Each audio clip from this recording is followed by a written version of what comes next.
Viewers, our top story on India Global today, Prime Minister Modi's two-nation tour.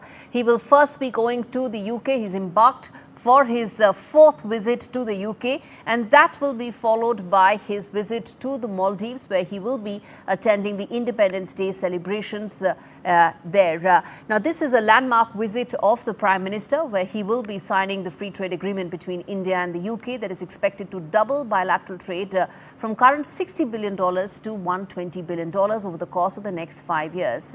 In his fourth visit to the UK, there will also be some important aspects that will come up on the strategic ties between India and UK, which will be regarding several issues related to terrorism and others. But this trip, whether both the UK and the Maldives come at a time when there's great political developments that are happening both in the Indo-Pacific and in the broader region. So what could be the big highlights of this visit, both to the UK and to the Maldives? This report has all the answers for you.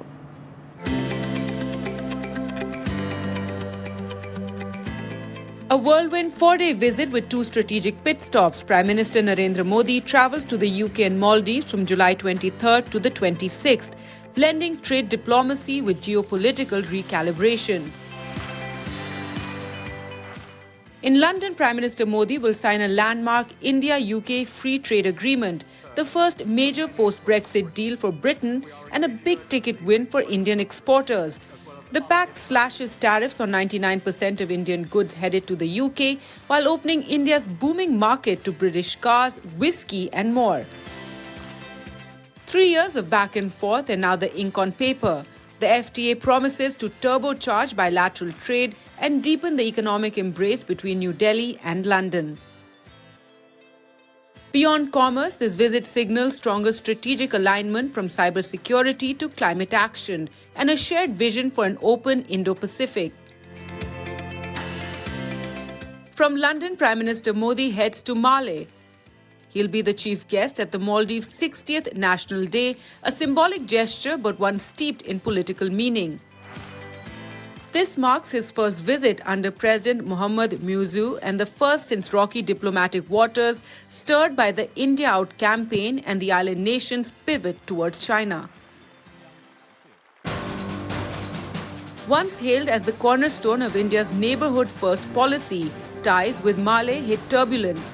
Now Prime Minister Modi's trip is being seen as a reset, a chance to rebuild trust, reaffirm maritime cooperation, and re-anchor India's strategic footprint in the Indian Ocean. President Muizzu's visit to India last year hinted at a thaw. Modi's presence now sends a strong message that despite differences, diplomacy endures. With Ridhima Kedia, Gargi Rawat for NDTV World. All right, Radhika joins us live on the broadcast. Radhika, it's going to be an important visit for India and for UK as well. There's lots lined up on the agenda, everything from trade to strategic ties on the table. Walk us through what could be the highlights of this visit. Thanks, Gauri. The Prime Minister of India, Mr. Modi, is landing at 7:45 p.m. local time in the UK.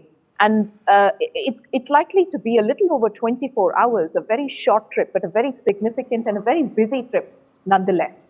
There will be a brief meeting with some community members just tonight before Mr. Modi can get some rest, before a very busy 24th of July, which is likely to be historic for both the UK and for India. A political reset, really, an economic reset for wider collaboration with this signing of the FTA, which the UK and India is likely to perform tomorrow, when Prime Minister Modi will be meeting Sir Keir Starmer, his counterpart in the United Kingdom, the the Prime Minister of the United Kingdom, at Chequers, which is a little outside of London. So that's where the meeting is likely to take place for over 2 hours. And like you rightly pointed, the highlight of this trip is going to be the free trade agreement and the signing of that deal to make that effective from as early as 2026, after a long series of negotiations that India has had with the United Kingdom, perhaps the longest in the history of the United Kingdom by any country, where the India is seen as one that did some tough negotiations on a variety of issues, including tariffs, including rights for temporary workers of India coming to the United States, contribute to their economy, but other topics on bilateral trade, as well as trying to get certain economic offenders back in the UK, back in India, who are at the moment in the UK, and extremists and terrorism also likely to be on the agenda, and as they share a cup of tea. All right, we leave it there, Radhika. Thanks much for giving us that update.